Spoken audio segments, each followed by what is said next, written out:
கார்டனுக்கு தண்ணி ஊற்ற போயிட்டுருக்கோம். நாங்களே இதில் தண்ணி எடுத்துகிட்டு போகிறோம்.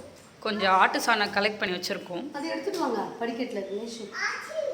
இதோ இதுதான் கலெக்ட் பண்ண ஆட்டு சாணம். கொஞ்சம் தான் கலெக்ட் பண்ண முடிச்சு. இதுதான் ஃபஸ்ட்டு பெருக்க போகிறோம் மாடியை.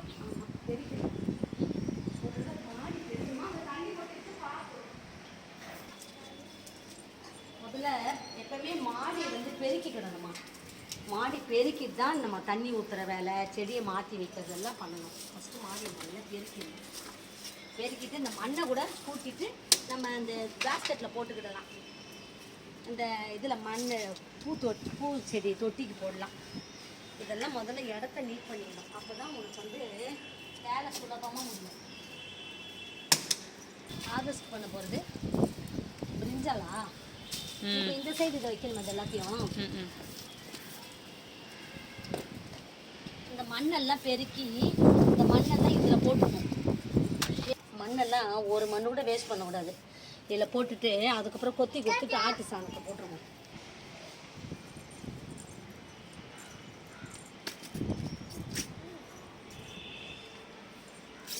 அந்த இதெல்லாம் நீ இப்போ பறிக்கணும். வெண்டைக்காயெல்லாம் சும்மா ஒரு குழம்புக்கு போட வச்சுக்கலாம்.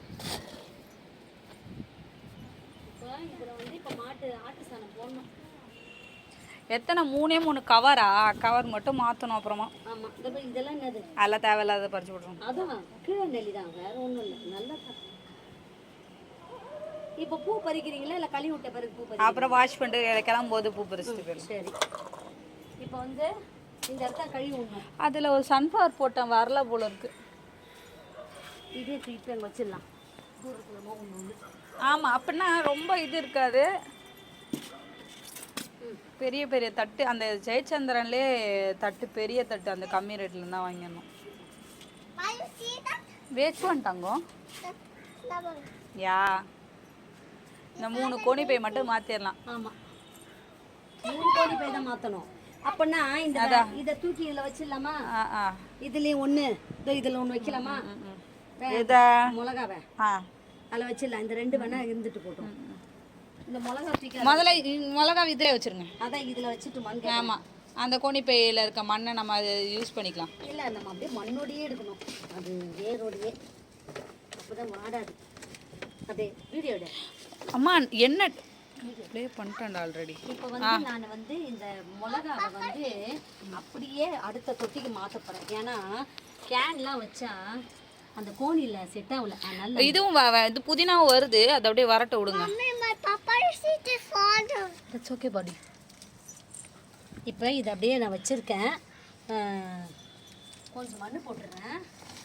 அப்படின்னா உனக்கு மிளகாவும் நல்லா ஈஸியாக வரும். புதினா வருது. சரி, கொஞ்சம் இப்படி போட்டுடுறேன். ஓகேவா? கொஞ்சம் மண் போட்டுமா? இரு, வர இன்னும் கொஞ்சம் மண் போடலாமா? ஃபில் பண்ணி விட்டுருவோம். இப்போ நான் இது போட்டேன்னா இது அப்படியே வரும். இப்போ வந்து இந்த கோணியில் இருக்க மண்ணை தூக்கி இதில் போட்டுடலாமா? இதில் அதில்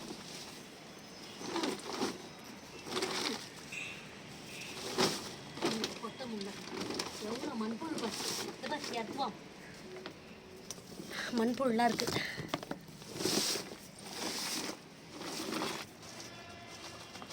ஏன்னா கோணி வேண்டாம்.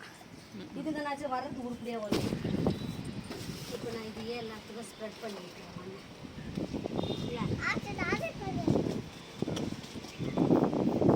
அந்த செம்பருத்தி வர்றது எப்படி வர வைக்கிறது? அது ஆட்டு சாணம் போட பாருங்க.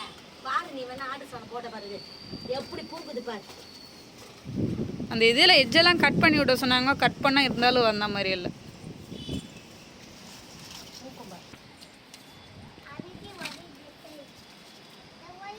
நீ பூ பிச்சு போடுறியா? அதுதான் வெங்காயம் சொன்னிய. புதினா டிஸ்டர்ப் ஆகக்கூடாது. அது வளரல மண்ணு. மூடிடக்கூடாதுல்ல, அதுக்காக. இப்போ வந்து இந்த செடி வந்து நான் பூக்காமல் தான் இருந்துச்சு. ஆட்டு சாணமும் முட்டையும் வெங்காயத்தோலும் போட்டு நல்லா பள்ளம் நோண்டி அதுக்குள்ளே போட்டு வச்சிட்டேன். அப்போ அதனோட உரம் வந்து நல்லா வந்தது பாருங்கள். ரோஜா கொத்து கொத்தாக பூக்குது பாருங்கள். நீங்களும் வீட்டில் ரோஜா செடி இருந்ததுன்னா அந்த மாதிரி இந்த தக்காளி செடிக்கு கூட நான் அந்த ஆட்டு சாணம் போட்டேன். ஆட்டு சாணம் தான் செம்ம உரம். இப்போ இது போட்டிருக்கேன் பாருங்கள். தக்காளி எவ்வளோ பூத்துருக்கு பாருங்கள், அவ்வளோ காய் வரும். அடுத்தது வந்து இந்த வெண்டைக்காய் பாருங்கள், வெண்டைக்காய் காய்ச்சிருக்கு. எல்லா செடியும் அந்த ஆட்டு சாணம் போட்டனால நல்லா வருதுன்னு நான் நினைக்கிறேன். இந்த பாருங்க வெத்தலைலாம் நல்லா வருது பாருங்கள் செழிப்பாக. சீமை பொன்னாங்கண்ணி. அடுத்தது வந்து பாருங்கள் கத்திரிக்காய் ஒன்று காய்ச்சிருக்கு. பார்த்தீங்களா? பூ வந்திருக்கு, நிறைய பூ வந்திருக்கு. இந்த மல்லிலாம் நல்லா பூக்குது. இந்த பாருங்கள் இந்த கோழி கொண்ட செடி அதுவே தானாக முளைச்சி அதுவே பூக்குது. அதுக்கப்புறம் பிரண்டை எல்லாம் வருது. இதை பாருங்கள் ஆலிவரா வந்து பூவே பூத்துருச்சு பாருங்கள். அந்த அளவு செழிப்பாக வளர்ந்துருக்கு ஆலிவரா, பூ பூத்துருச்சு. இந்த மாதிரி கார்டனை பார்க்கும்போது ரொம்ப ரிலாக்ஸாக இருக்குது மைண்டு. அடுத்தது வந்து இந்த புதினாலாம் வருது பாருங்கள்.